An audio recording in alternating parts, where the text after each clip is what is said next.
Hey guys, welcome to my video on slopes of parallel and perpendicular lines. In this video, I'm going to talk about slopes of parallel lines. Okay, let's start. You know that parallel lines are two lines that never meet. In a coordinate plane, two lines are parallel if and only if they have the same slope. So let's take a look at these two lines right here. Line 1 is a red line and line 2 is a blue line. In order for me to identify if these two lines are parallel, in the coordinate plane, I have to calculate their slope. So to do this, I'm going to pick 2 points that are easy to see in each line. And then I'm going to calculate using rise over run. Or I can also use the formula. Right now, it's probably easier for us to use rise over run. So from this point to this point, it's rising 3 units up and 2 units to the right. Okay. Similar to this line right here, I'm going to pick 2 points that are easy to see.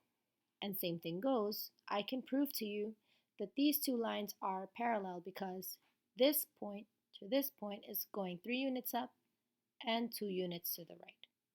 So both lines have the same slope of 3 over 2. Therefore, these two lines are parallel. Let's take a look at graph A and graph B. In graph A, these two lines don't look like they're parallel because they probably don't have the same slope.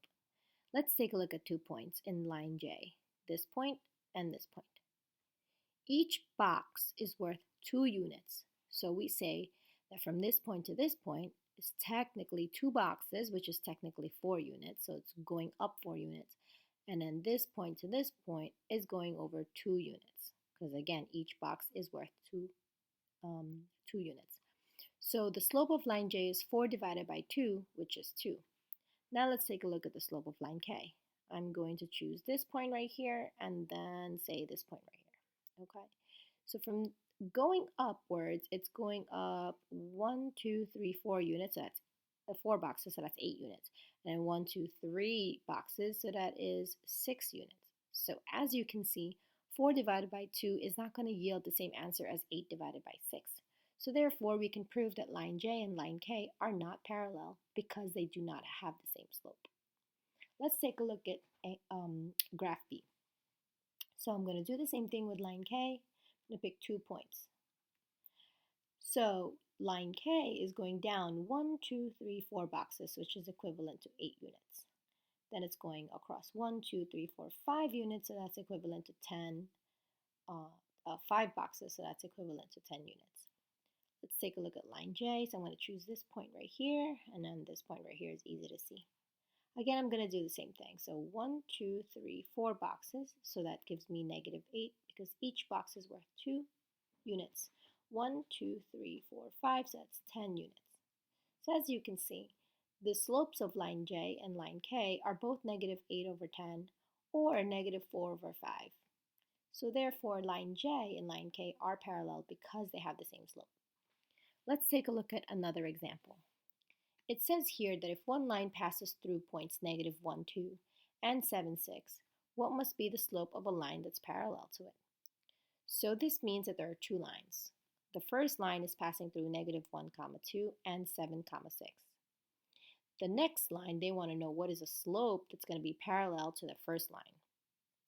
So in order for me to do this, I first need to calculate the slope of the first line. So the slope of the first line is given to me as y sub 2 minus y sub 1 over x sub 2 minus x sub 1. Whoops, sorry. So over x sub 2 minus x sub 1. Y sub 2 is 6 minus 2. X sub 2 is 7 minus -1. Now let's calculate the slope. 6 minus 2 is 4. And 7 minus -1 is 8. 4 divided by 8 is a fraction of 1/2.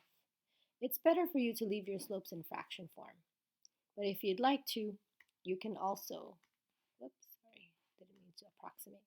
You can also say that the slope is 0.5. So now that we know the slope is 1/2, let's identify what the slope of a line parallel to it. Because parallel lines have the same slope, that means your answer is also 1/2. And thank you for watching this.